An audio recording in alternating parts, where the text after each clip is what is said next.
जिसका था सबको इंतजार, वो शाहकार आ गया।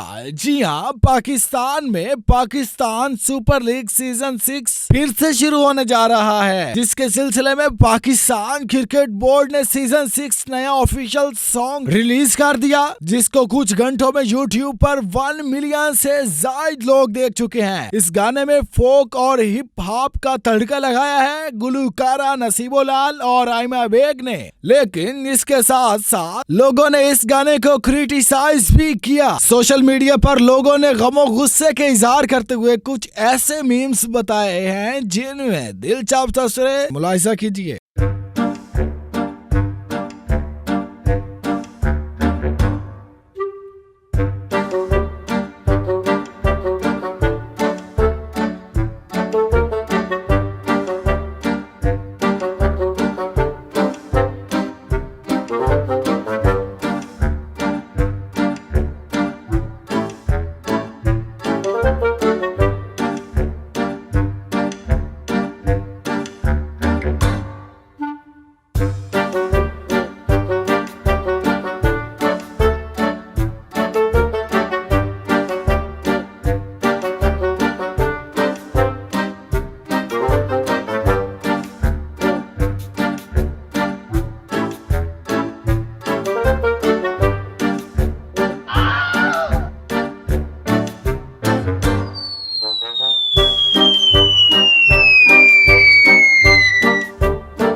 What?